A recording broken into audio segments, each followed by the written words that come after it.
Mm-mm. And you are just outside Denver, Colorado, Bronwyn? In Boulder. Yeah. Colorado. I've never been, but I've heard great things. One of the great outdoorsy towns in America. My uncle lived there for about 5 years and just raved about it.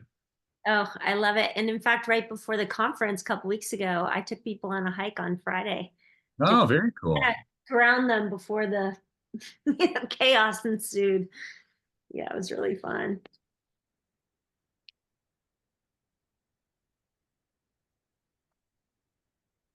All right, we'll give everybody just a 30 seconds or so to filter in, and then we will go ahead and get started.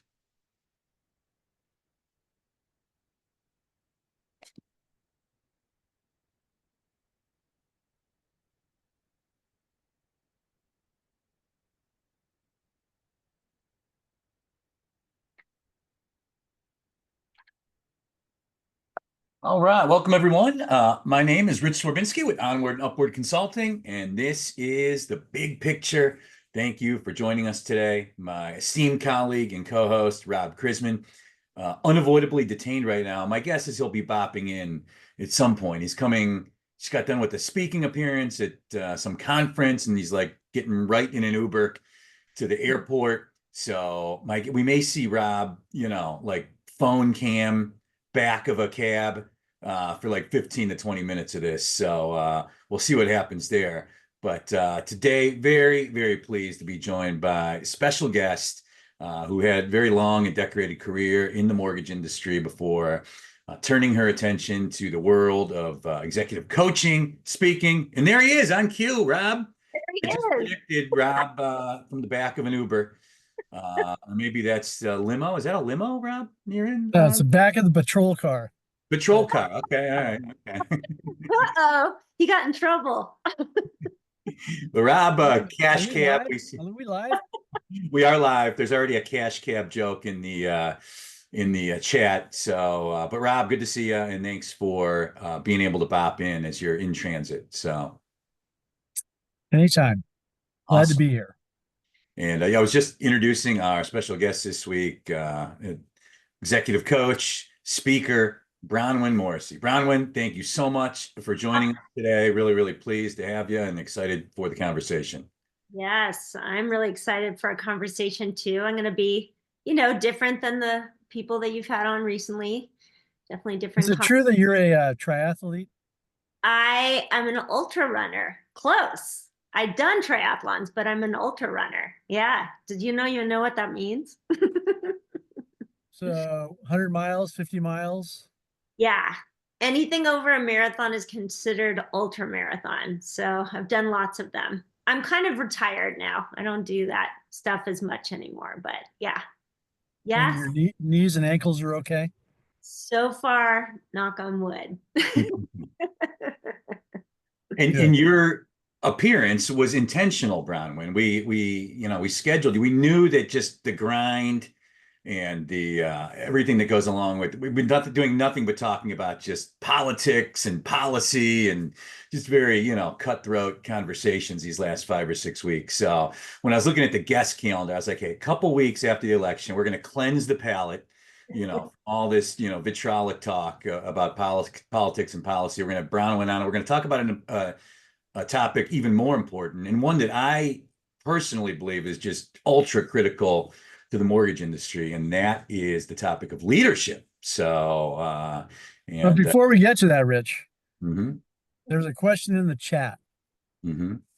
Something about the technical nature of running 50 miles. It's not like you stop and eat, a Hostess Twinkie along the way. How do you refuel? Somebody wanted to know. You refuel the entire way you're doing it. They have aid stations usually, or you carry a pack with your own, hydration, and you eat starting immediately because you have to keep your energy level up. You don't want to, what they call it, bonking. When you hit, like, that's like hitting the wall when you run a marathon. It happens multiple times in ultra marathons. So Bonking. bonk. Isn't that Bonking. Oh, okay. I thought that had a different definition, but we'll save that for another show. That's the Friday Night Late Show that Rob and I host. Much more Well, plain. yeah, Rich. I mean, sometimes, Ron, when I'm writing my commentary, I get about three-quarters of the way through, and I bonk and have a cookie. Okay. I mean, we need, are we industry bonking? I don't know. Like there could be a whole bunch of levels of this, right?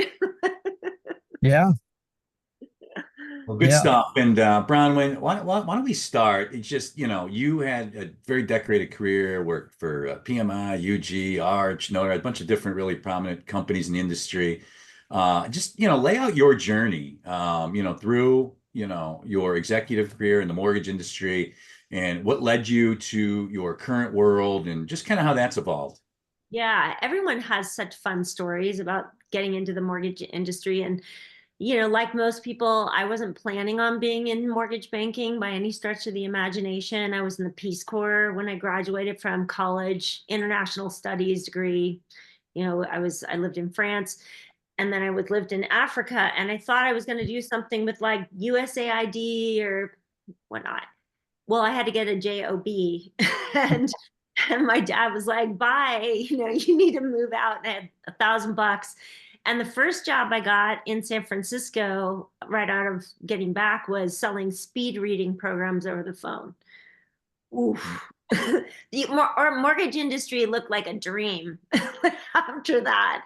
So I did that for a year and then I moved to Denver and it was right during the oil crisis. And so there were not many jobs at all. And so my first job actually was at Transamerica Financial doing note loans and collecting note loans, like driving around in my little car in, 5 Points, which back then was a terrible part of town. Now they're $1 million homes, thanks to our industry. And it kind of progressed from there. I was actually in subprime for the first 10 years of my career, which was great. I lived in here and then I moved to Oregon for 5 years, worked for Meritage Mortgage. So many of my friends are from the industry, but I ran branches and for Ford Consumer Finance and a couple other companies that have, gone completely out of business. But it was funny because when I transitioned to work for an MI company, I literally didn't even know what MI was. I had, I was in subprime, so I didn't do any conventional business. So I had to learn that whole side of the business and loved doing that. And then how it progressed was, to be where I really started choosing how am I going to do what I really love, which is personal and professional development. And I started bringing it into my company. So after the financial crisis and having all those fun conversations with our customers, I worked at United Guarantee and it was owned by AIG, which was struggling, right? And I was the executive director of the women's ERG there. Okay. And so I did a lot of leadership work there, and we had groups, and I teach classes, and I realized I love teaching and I love speaking. So I started doing more of it, at various mortgage conferences around the world, at their luncheons and things like that around the country. And then finally back in 2018 to end of 2017, when there were the merger between Arch and United Guarantee, Mhm.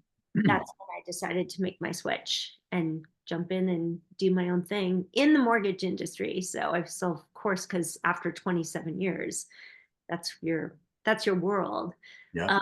And I was really fortunate because I got connected with the MBA. I already, of course, knew the MBA and went to all the conferences, but I didn't know the people at the MBA very well. And I got connected at the time with Jeff Schumer, and he brought me in to help teach the leadership classes. So I've been teaching the Future Leaders class since 2018. Love, love, love it. And then do a lot with Marcia doing Empower Talks. Nice. And a lot of women's empowerment is important to me too, because, we'll talk a little bit about DEI, but, women in the industry are trying to elevate. And that's one of my missions as well. I work a lot with women, empowering them. Awesome. And you got some fans in the chat already. We linked the MBA Future Leaders program in the chat as well, a great program that Bronwyn helps lead. And the topic of just female leadership in mortgage lending, it's one that Rob and I have talked about on this show for many years. And just when I was running the Mortgage Collaborative, it was, the staff can attest, it was, we really viewed it was part of our mission with the Mortgage Collaborative to elevate people besides old white guys like Rob and I, just, different voices, different perspectives. It became just such a damn echo chamber in the OOs and the tens. And we've seen some evolution for sure with that. But how would you, I guess, characterize that? This wasn't on our show notes. I'm already going off script, like doing my best impersonation here. But how would you classify the evolution of female leaders and leadership within the mortgage industry over the course of like the last decade? I would say we're making huge progress. And, an example like Laura Escobar running Lennar, Sonia was running DHI. I think of all the builders because I covered the builders. Deb Still, she ran Pulte until she retired and still super active. Those are examples of, yes, we're moving in the right direction. Do we have a long way to go? Of course we have a long way to go. We have to groom people to get them there, and it's going to take a long time. It doesn't happen overnight. And so when I hear people being disappointed or we're going the wrong direction, it's like, well, yeah, but you take 3 steps forward and 1 or 2 steps back. And so in my idea of it is we are still making progress, moving forward. I love, keep bringing up the MBA, but I love the Empower group that Marsha's, championed, and she's so passionate about. And now I think there's like 8,000 people in that community online, and they had over 550 people at the conference attend. And people just left that and leave those events feeling inspired and excited to try to step into more leadership roles that maybe they didn't have the confidence or are not getting the accolades for within the organizations. But one of the things that I always did, and it took a long time for me to start doing this, like speaking my voice and saying what I need to, and there's always more evolution there in progress. But I started to realize that I wasn't talking to the executive level at my organizations, right? I was like, oh no, they're up here and I'm down here. And I had a hierarchy in my head, a seating chart, if you will. And then I realized, I'm like, you know what? They're just people. They're putting their pants on just like I put my pants on. And so I started realizing I can just walk up and have a conversation. And I did it all the time. And I asked for what I wanted. And so it's like doing that. And then also having people to champion you to step up is going to be really important as well. But back to your question, I feel like we're making a lot of progress. The question is, how do we groom more? Like the Future Leaders program, we can have 36 people. Well, we need to have 360 people taking leadership courses. Like I do my own leadership work, the mastermind that I'm doing an accelerator in January, and it's 6 weeks. But there's so much more that we can be doing to mentor each other, groom each other. How do we do that? How do we do that on a bigger scale, bigger level? This is The Big Picture. Really pleased to be joined this week by Bronwyn Morrissey, and also very pleased to have this show sponsored by our official show sponsor, Gaffney Austin. They are the communication experts for the mortgage industry. If you've ever had anybody ask, what the hell does your company do? That's what Gaffney Austin is for. They handle all mortgage companies' PR needs, communication strategies, media campaigns, really just elevate the public profile of any companies within the mortgage industry. Really pleased to have them as a show sponsor. Encourage everybody to check them out at gaffneyaustin.com. So Bronwyn, moving on, and the MBA Future Leaders program grooms leaders. And I guess that brings me to my next question. Leadership and the skills and traits that make great leaders. In your experience, how much of a balance of it being inherent in people Or can it be completely teached and trained? The person that maybe doesn't have any leadership skills or qualities, but the desire to do so. Have you had success bringing it out of people? Yeah, I definitely have. I feel like, you can have some inherent skills, collaborative, just innately, or the ability to have empathy. You need resilience as a leader for sure, especially these last couple of years in our business has been really tough. So those things, right? Sometimes people are born with them, or just groomed with them from a young age. But I really do feel like there's these soft skills that we're talking about are so important, and they can be taught. So much of it, leadership for me, and I say this all the time, which is not the way people think about it, is leadership has to start on the inside. So we have to have self-awareness for who we're going to show up as a leader. And what does leadership even mean to you? And how do you become more self-aware? How do you work on your own communication skills? How do you work on your listening skills and really groom your people in order to elevate them? Like, you have to get out of your own way so that you're really bringing other people up. And if you know who John Maxwell is, he does a lot of leadership work, right? I love his definition of leadership, which is so accurate, is leadership is influence and influence is leadership. And so we're really here as leaders just to influence our, companies or teams, if you will, or maybe even the industry, to move in the direction we all want to do, that's the greatest good for everyone. So are we doing that? I see sometimes when people come to me to do executive coaching because they need, leadership skills, what I see is that they're really not thinking about the team or outside of themselves as much as they should be, and they're not self-aware of, are they coming from, a place where they're really listening to the needs of their teams, for example, or giving them, their team, the skills that they need in order for them to elevate. Um, so, that, I believe it's both. You can definitely teach it. It's great if you have some, you know, inborn skills, but it's not impossible at all. There are natural leaders, 100%. I'm Yeah. sure you know some of them, right? Oh, without a doubt. Yeah. And we got a quick question that came into the Q&A. How did Bronwyn get such a unique name, and how is she not on your list of the best mortgage names?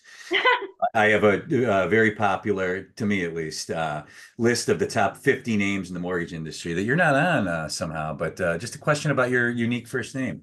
Yeah, so my name actually is from a book called Oh, Green Was My Valley, which was written by, I think it's Richard Llewellyn is the author. And my grandmother loved this book. It's about the matriarch in Wales growing up when they were working in the mines, and how she had to handle these difficult situations. And she loved it. And so she told my parents to name me Bronwyn, and it means fair light. And I love having a unique name. Actually, I've always loved it. very cool. Yeah. Rob, somebody was just behind you, Rob. Uh, Oh my photo God. bombing you. What airport? Hey, I haven't read your commentary yet. What airport are you in? Kansas City. KC. That's right. Oh yeah, our barbecue Yeah. discussion So, yesterday. Bron, I apologize. You've traveled with me from the rental car return place. Some guy gave me a lift in my own car to the terminal, and now I'm in the terminal. No worries. My glorious, glamorous lifestyle, right? People get to see behind the scenes of Rob today. Right. So good. Anyway, so I think, Ron, when I told people that you were going to be on this call, you have a huge fan base out there. Oh, really? Uh, Oh, it was remarkable what people had to say about you. So you've obviously had a great impact on the industry, and I think a lot of people should take to heart what you're talking about. Um, although Dan Suggs up in Michigan, I think he might be a lost cause. But anyway, everybody else besides Dan, I think is a huge, you can learn a lot. I'm Well, kidding about Dan, by the way. now I'm going to look him up and hunt him down. Thank you so much for saying that. I appreciate it. You know what? I just care so much. Like I almost get emotional thinking about how much I really desire that we have elevated levels of leadership, and especially with the difficult market we're in right now, people are not focusing on how they're showing up as leaders for each other. And I feel like it's more important than ever to, at these difficult times, to show up as a strong leader and really have empathy and take care of your people and hone your own skills. I have my own coaches. I'm in my own coaching groups, even though that's what I do for a living, because I want to always grow and evolve. How can I get better? How can I improve? How can I be a better, not just leader, but human? How can I teach more people? I love what I do. It's so much fun. It inspires me, that it inspires other people, if that helps. And you can do what you're doing until you're 80 or 90 or whatever, right? Yeah, yeah, exactly. I mean, people have asked, when are you going to retire? And, the one thing I might have to retire from is I take people into the wilderness and I do leadership groups up there. And I'm thinking about how fun it would be to take teams up there. So those hikes up to these, backwoods cabins I take teams up to might get a little shorter. Because eventually, I don't know. I don't know if they're wheelchair accessible, but I'll find the car accessible ones. Or you That's just who was the helicopter right to the top. yeah, Yeah, it's to a who's nice the lodge with AC and yeah. who's the fellow Bear Gillis? This guy who does a TV show about never mind. It'll come to me I think when that's him. Bear, that's the guy. They drop him in the middle of the woods, and I think that's Bear Gillis. Or Yeah. naked I and think you're afraid. right. I've seen that, and it's extraordinary actually. And what I see is that, yeah, somebody wrote in there, it Bear is Grylls. getting people out of their element and into a place where they're completely unplugged with other people and have to have really deep conversations, and you have to work things out, together.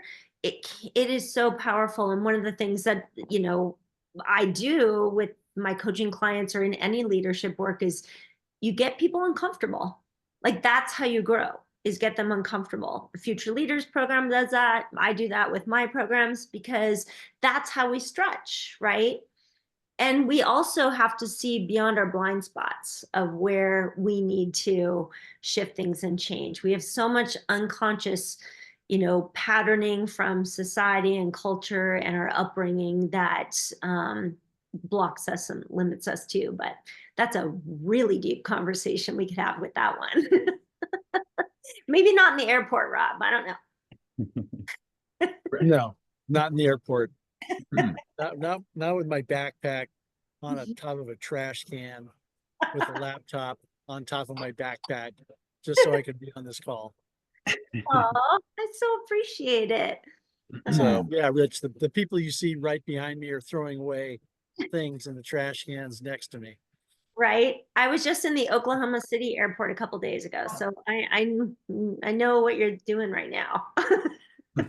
Yes, misty, yes, glamorous. Camera Exactly. roll. Exactly. Brown, oh, go ahead, Rob. So Bronwyn, are there common, you talk about leadership and some of the things that people have to go through to get to that point, maybe taking them out of their comfort level and so forth. Are there, for the folks listening in, tuning in here, watching, what are let's say if you had to say three things that you've seen as a common trait for people to improve their leadership ability. Three, I wouldn't necessarily say easy things, but are there two or three things that you can tell people, look, in your day-to-day life, consciously think about doing this, can you come up with 2 or 3 things? Yeah. Yeah, I'm sure I can. I can come up with probably 50 things if you gave me time. Um, the main thing I would say, and it's kind of broad, but is self-awareness. Like, how are you showing up for other people as a leader? Even in one-on-one conversations, there's leadership and influence happening there, right? So how are you showing up? And I talk a lot about energy leadership, like, and to break it down simply, it's like, are you coming from above the line or below the line, right? So that's pretty clear. Like, below the line is fear, and leaders that I see that operate from below the line, because we do, like when we're scared, when the market's bad, that came out of my mouth, market's not good, right? We start operating from fear, and leaders start to come from a command and a control model.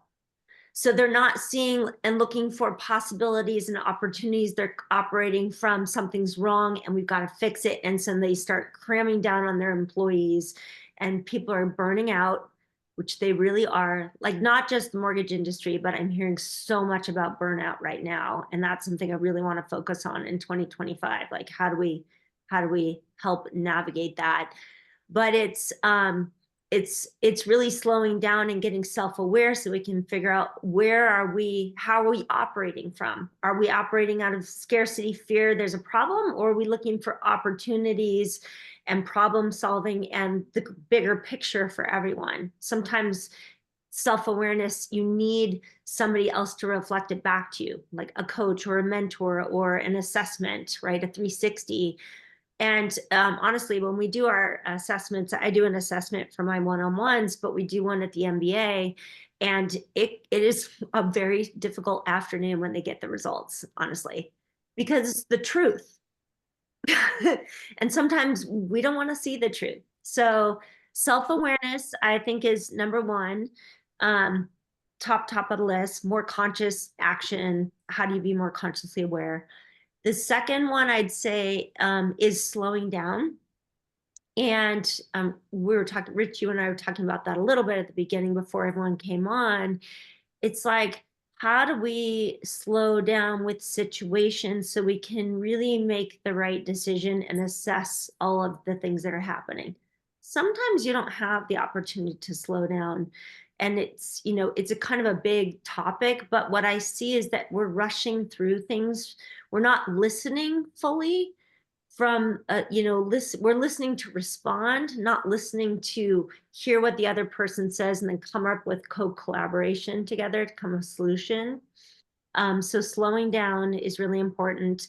And what would the third one be? Oh, there's so many.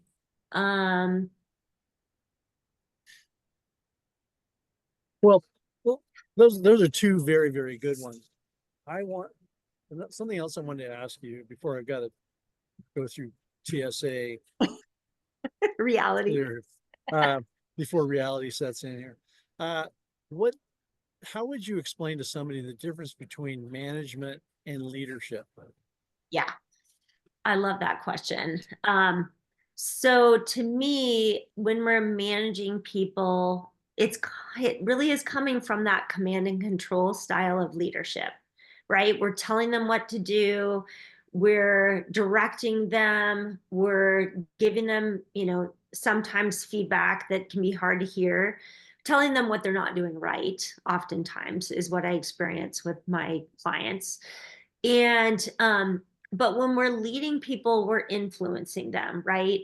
And that might be getting in the trenches with them and doing the hard work. I remember when I managed a branch, and this was back in the 90s, and we had a month end and we were trying to hit, whatever target we were. And I was getting in the back and typing up loan docs and closing loans till midnight.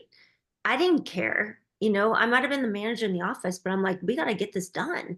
And so if you're showing like, I'm willing to jump in and do the hard work, then the team was like, okay, we can do this together, like the collaboration side of it too. So what I know often happens, and this is like something critical for everyone to think about, is oftentimes people are promoted into a leadership role without getting any kind of leadership training. Example, like you're the best salesperson, so you should run the team. What? You know, that's a totally different skill. Or, you know, you can run the compliance team really well, or because you are the best compliance, right, or operational. It's a totally different skill set. Yet we over and over again promote people because they're good at their job, but they don't have any leadership skills or the ability to lead a team. And that's on us, right? That's on us because they should get promoted, but then you have to give them a coach or a training tool or a, you know, a program to go into so that they know how to lead people, not manage them. Yeah. It's really I different. think Does that make sense? that is a fantastic point. You know, so many times in this industry, especially as companies were trying to expand a couple of years ago, but even now, you know, oh, I'm a loan officer and you're recruiting me. You know what? I'll go work for you, but I want to manage my own branch. Or a branch manager will say, I'll come to work for you, but I want to manage my region. Or a regional manager will come on board. I want to manage my division. And Yeah. then as a manager or leader of a company that's bringing that person on board, you don't want to set them up for failure. Yes. If you're gonna make a loan officer a branch manager, they might be a great loan officer, but in order to make them a great branch manager, you need to teach them, in addition to their origination skills, a different set of skills that they may not be so good at. Yeah. So I see your point exactly. Yeah, and you know, we often have producing managers too, and that's a little bit tricky. It can work, but it really takes somebody who can take the hat off of I'm a producer now and I'm going to focus on my team, and you have to have a lot of conversations. I love the trash can that's behind you. What are you in like the trash room? That was awesome. You got another job there. Oh, But but I now they're emptying the trash, so I moved on. they're not going to put you in the trash. They, you know, they need to really be careful with how they're delegating their time when they're a producing manager, as an example. And it's a tricky hat to wear for sure.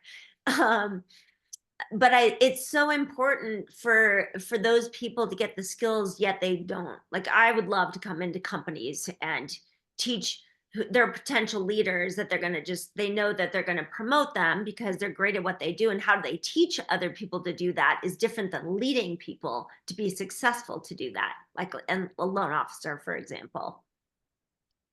And Bronwyn, you know, you mentioned, which always happens in the mortgage industry, the best salesperson gets promoted to sales manager. Now they're managing people. Typically, they're not great at it. It happens all the time in the mortgage industry. What characteristics would you tell leaders of mortgage companies to look for in employees? You know, that could be future leaders, like beyond, I guess, you know, just straight prowess in the role that they're serving in presently. Yeah, I think one of them is, if you really look for high potential leaders and you're thinking about your company as an example, that, you know, who's really collaborative, right? Who's a good team player, who's there, you know, like I was saying, like getting behind the scenes and doing the dirty work and emptying the trash can if that's what needs to happen. They're going to be the ones, you know, Simon Sinek talks about leaders eat last. Mhm. And I totally agree with him, Mhm. because you really have to put yourself last. There is a fine line with that too. I had one of my best managers ever was Linda Baker, and she was amazing. I would do anything for that woman. If you knew who she was, she passed away 10 years ago, unfortunately, very young. And she wanted, you know, at the end of the year when we had the annual banquet and they were announcing the winners to go on the trip, she wanted her entire team to win. But if she won, she was mortified. She was like, no, like, I don't want.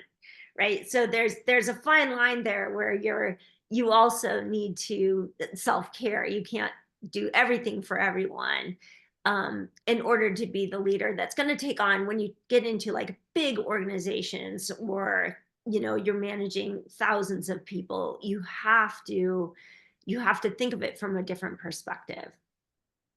Yeah.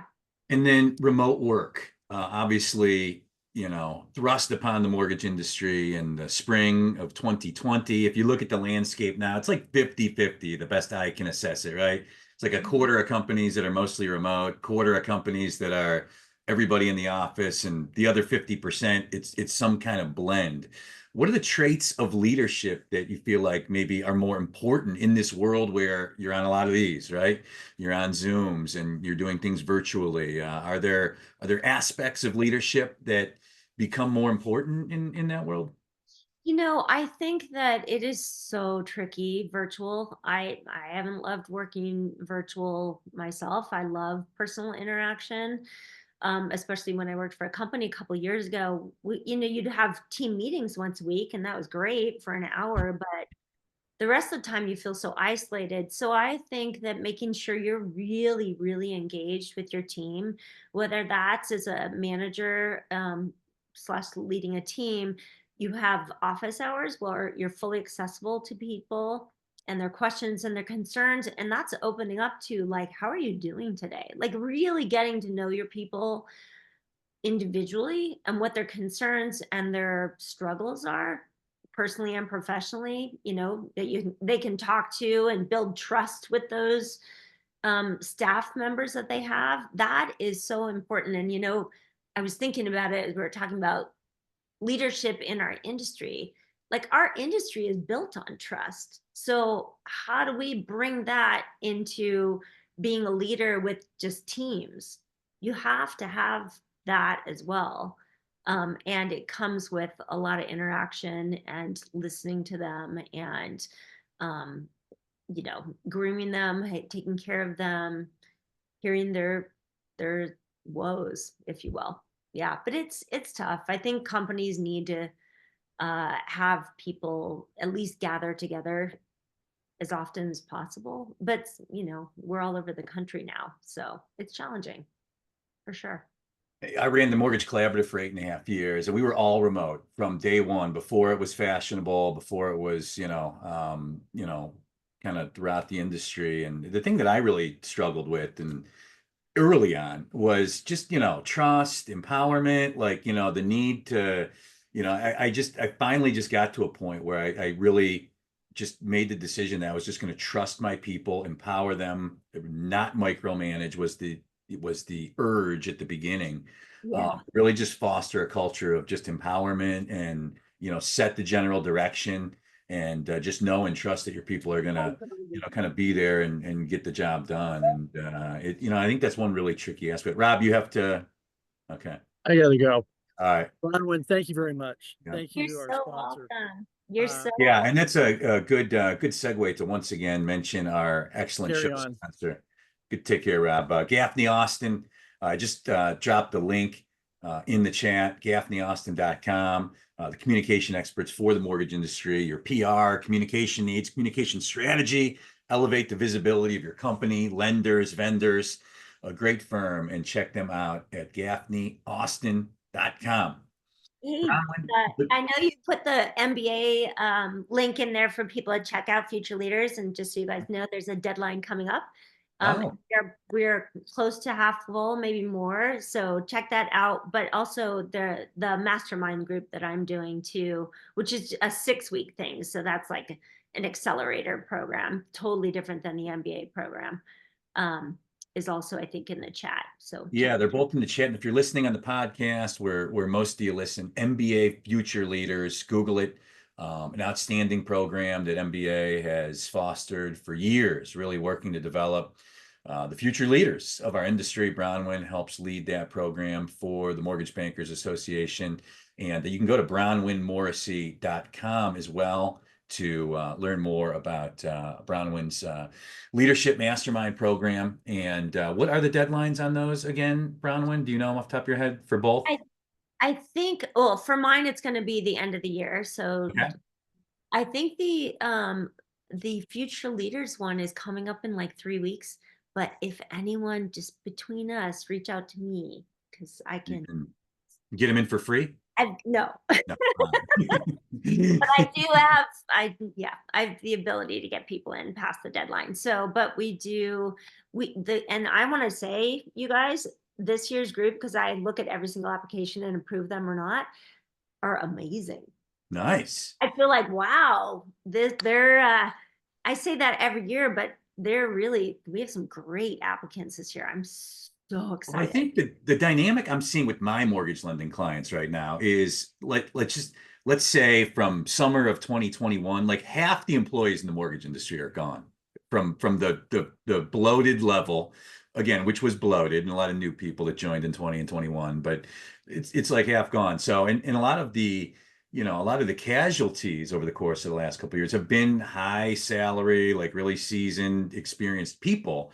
So it's Yeah. one of the things I'm working out with a lot of clients right now is to try to identify future leaders in their organization, or maybe it's somebody that was promoted 6 months ago or a month ago or a year ago, but because the volume climate's been subdued, they haven't really been tested, right? I mean, it hasn't been that kind of dog eat dog, really high volume environment.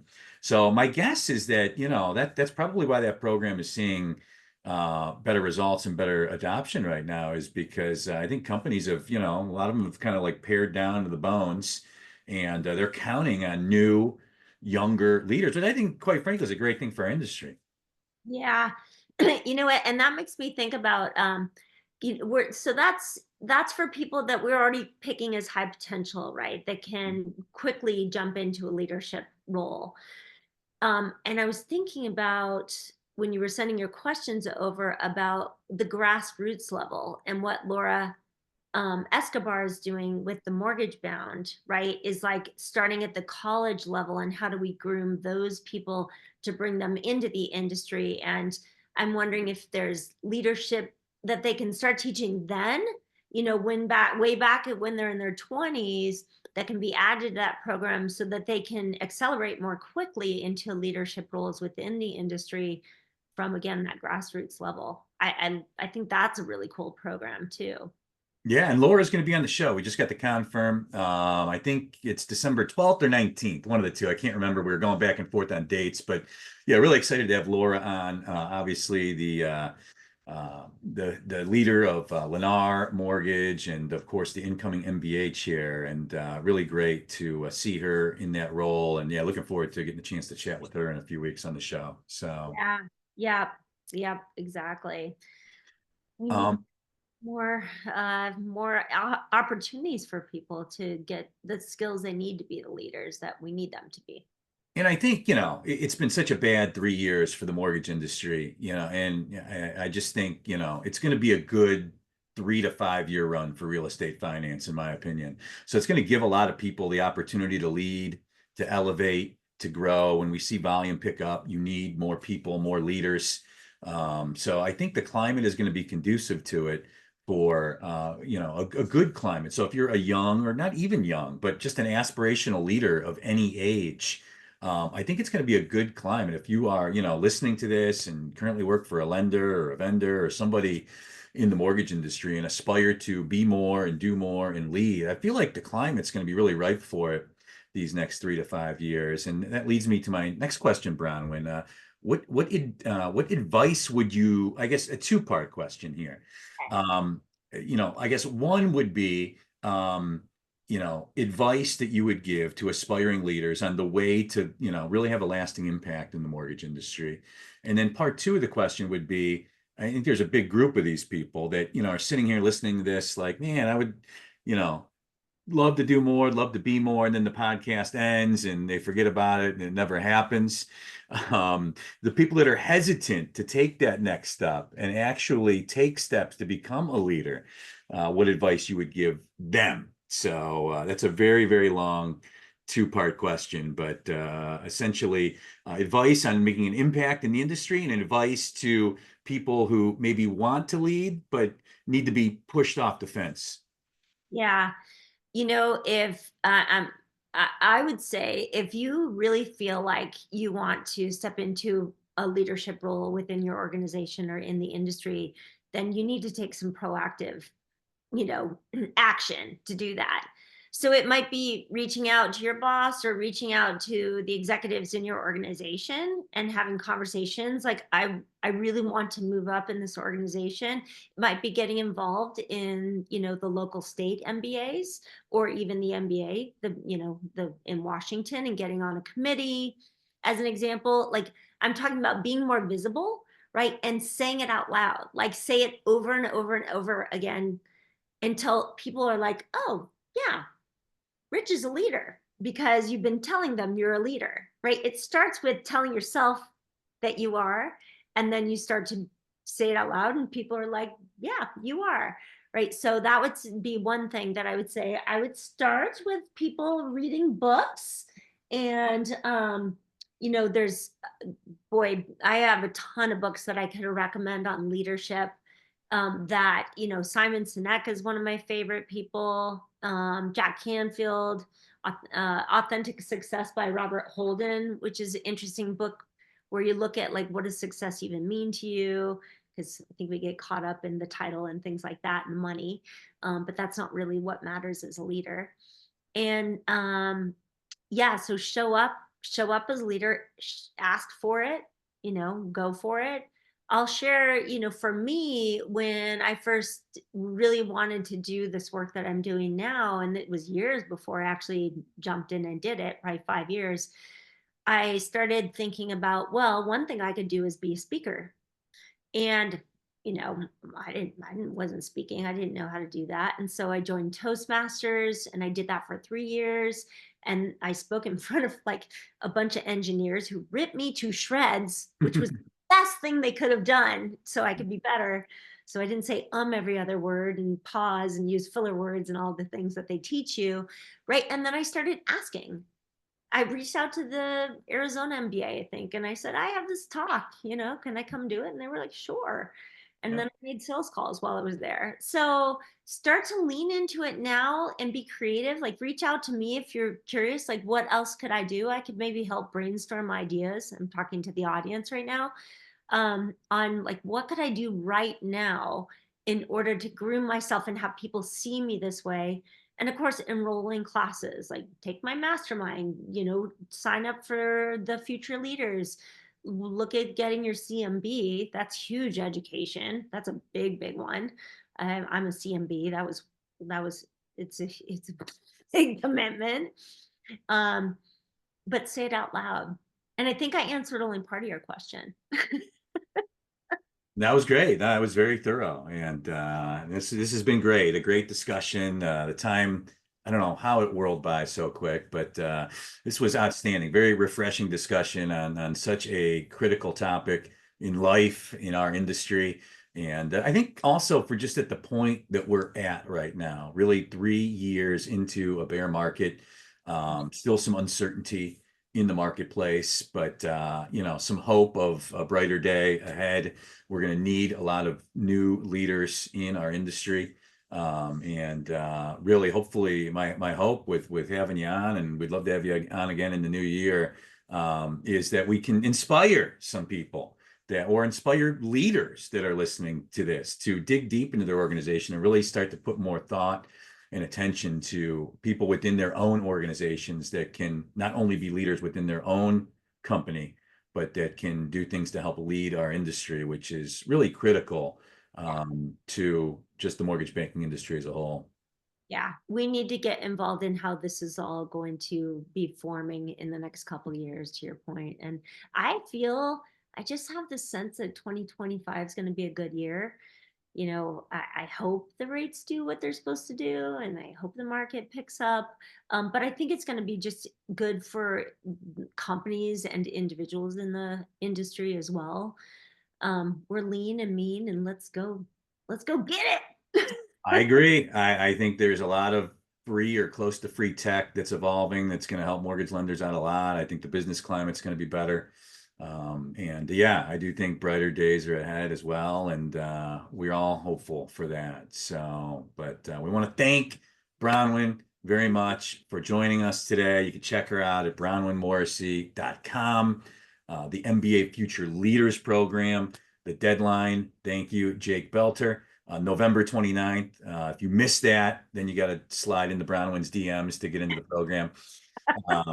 And then, of course, her mastermind, leadership mastermind program, which you have through the end of the year to get involved in. And you can find the information about that at bronwynmorrissey.com. So thank you very much, Bronwyn.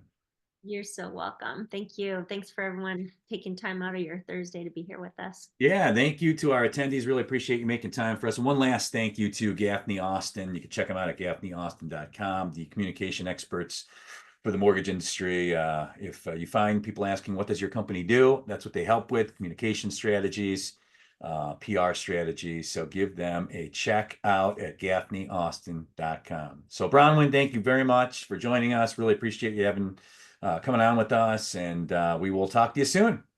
All right. Sounds great. Thank you. Take care, everyone. Bye, everyone.